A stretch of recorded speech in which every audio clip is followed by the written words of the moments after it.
Hi, welcome back to another one of my videos. Yes, I'm back. Pardon the delayed video because over the weekend I was really busy. I think on a Saturday I wasn't feeling well and I gotta, do a lot of things. So yeah, I didn't really have the energy or the time to do videos. And then on Sunday I was out as well because my son's got like an ice hockey, a match. My little boy, my second boy, got this ice hockey match in a Yamanashi prefecture. So yeah, I kind of woke up at 6 in the morning and drove a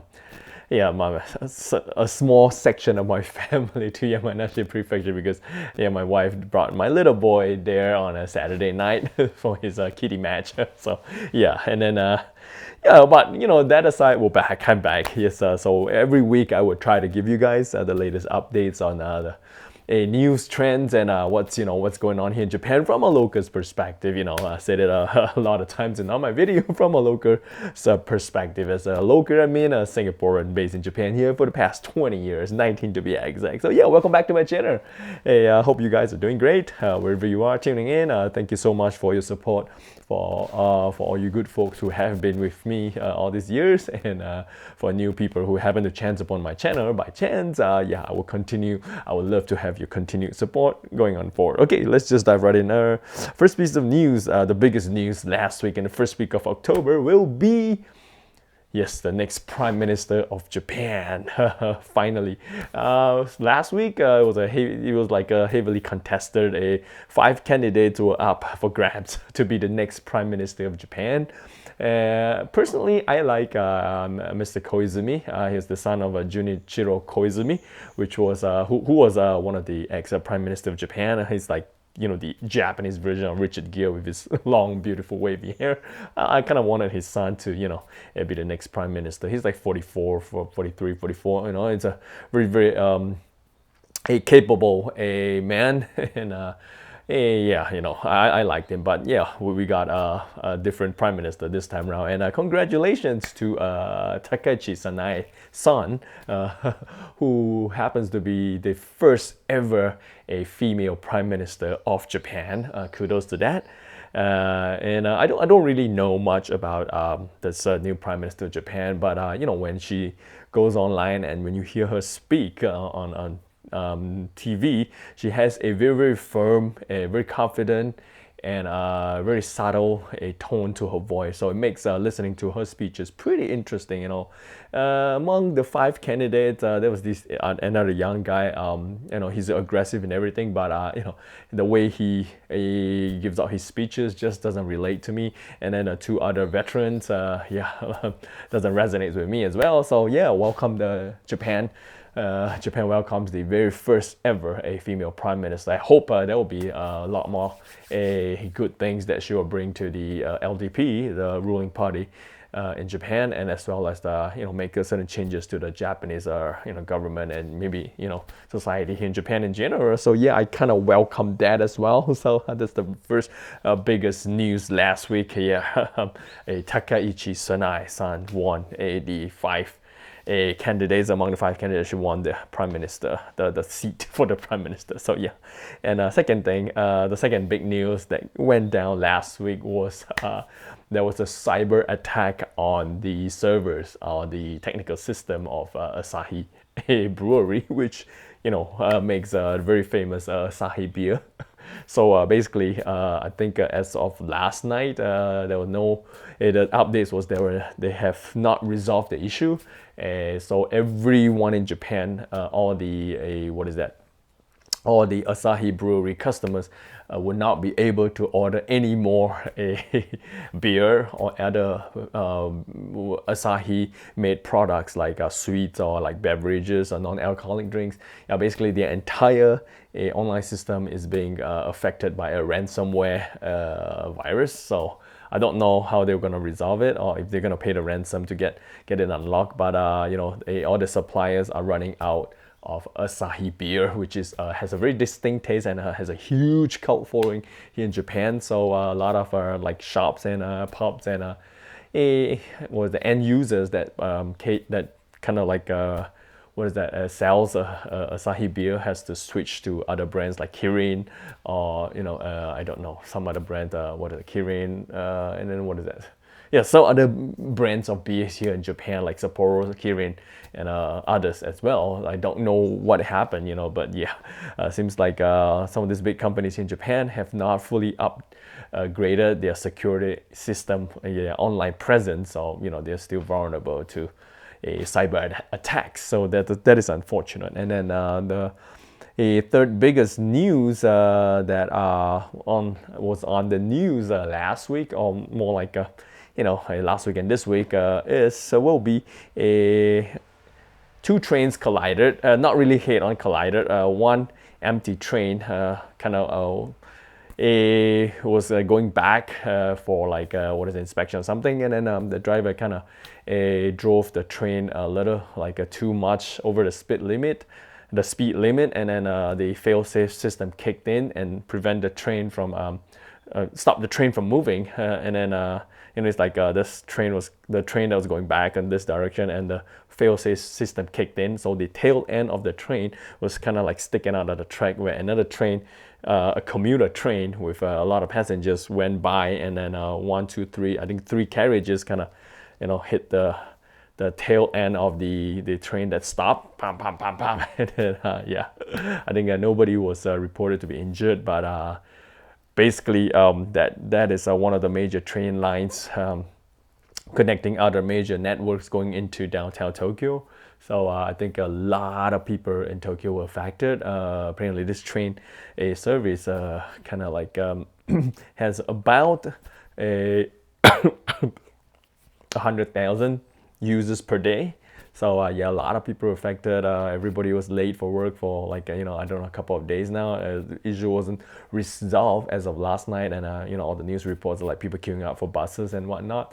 So some people has to like wait 5-6 hours in line, and then so in a big city in Tokyo where there's so many people there, going to work and going home after work takes so much time. So yeah, I hope they resolve the system soon. Here I am in the countryside. Unless there's a major traffic jam or like a major accident or something, everyone drives, so we're not really affected here. So yeah, that was unfortunate. And then what else was gonna say?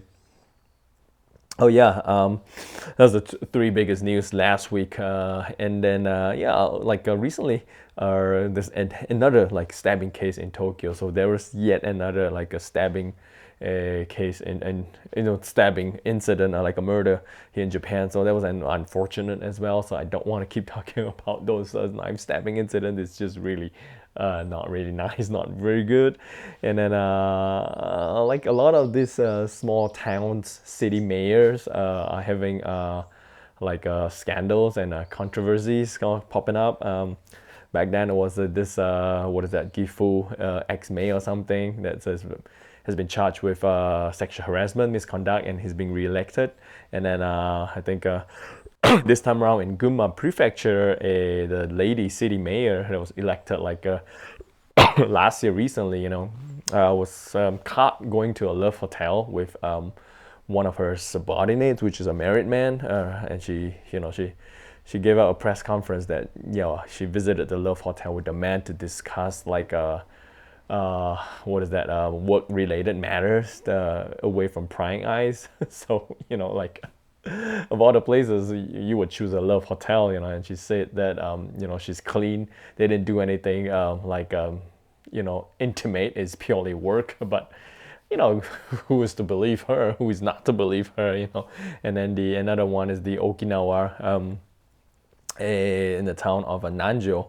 The mayor was being charged with sexual misconduct as well. I think he touched the lady's his boobs or her body or something, and then he laughed it off, and he even like tried to tell the victim not to reveal to the news or something. So yeah, it seems like all this little small a town mayor who thought whatever is going on will be okay, but everything is being uncovered and yeah, brought to light. And then unfortunately this all this mayors and governors and whatnot basically they has three options. They can resign, they can dissolve the what is that their team, and I don't know, maybe something else. But most of them chose to not to resign. They dissolve their team or something. So yeah, it's just, I don't know how it works in Japan, but yeah, misconduct like that,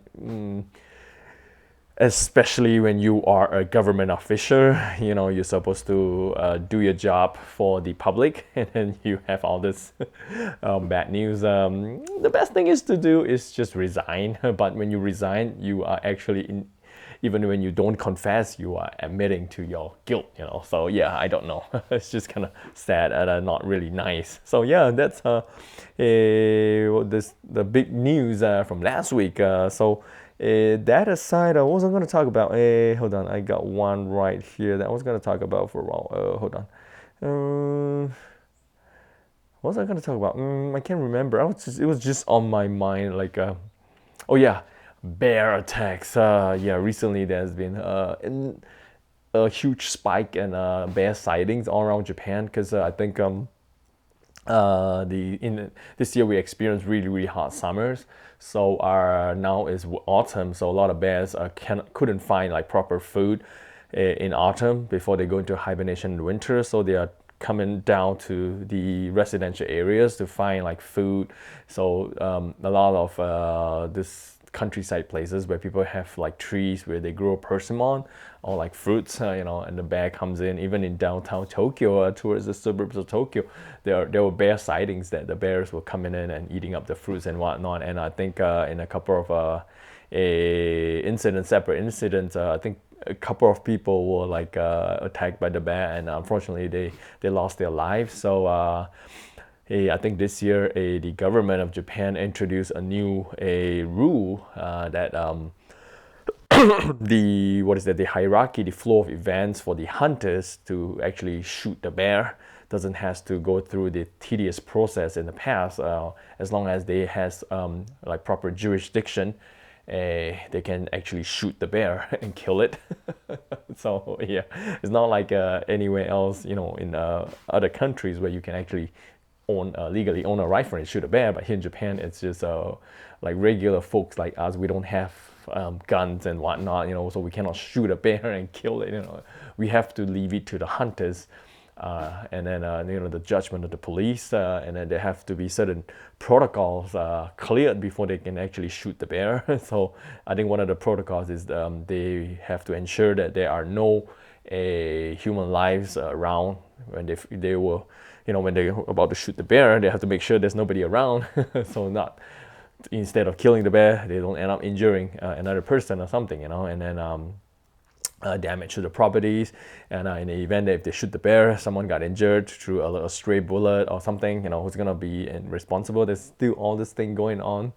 But yeah, because of the recent bear attacks and sightings, yeah, we have to be a little bit more vigilant. So I think last week the news was like I think a Spanish or French, I don't know, like a foreign tourist was attacked at in Gifu Prefecture, where the famous UNESCO World Site, Shirakawa village. He was waiting for a bus or something at the bus stand when a bear attacked him from the back or something. But he was injured, but he wasn't, unfortunately, not fatally wounded. He was injured. So yeah, it's kind of unfortunate that you're here in Japan for holidays and then a bear attacked you. So yeah, so that kind of got me thinking. Maybe, I mean, I live in the countryside.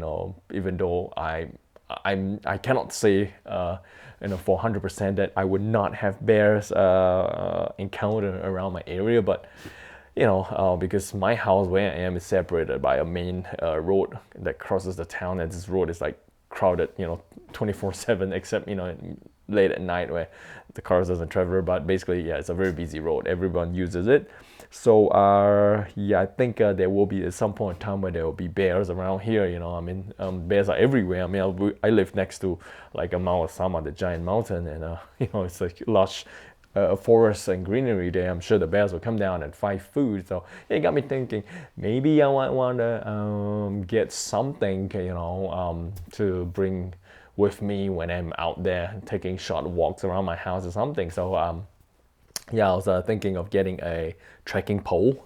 Yeah, so I mean, trekking pole is not technically like a weapon to fight off the bear. I mean, I could carry like my Higgins for Brooks Force X or like a hunting knife, but it's just for walks outside as yeah, trekking poles are good. Fold them out, strap them to the outside of a pack, and when you need it, you just deploy it on the fly. So yeah, it got me thinking I might want to do a little bit of research into trekking poles because once in a while, yeah, when I go hiking and whatnot, yeah, it's good to have trekking poles. It's gonna help you not really track better, but it kind of improves your posture and your stability, and maybe even distribute the weight from your backpack or something. So yeah, I might look into that, and I think that's the other news that I was not gonna talk about.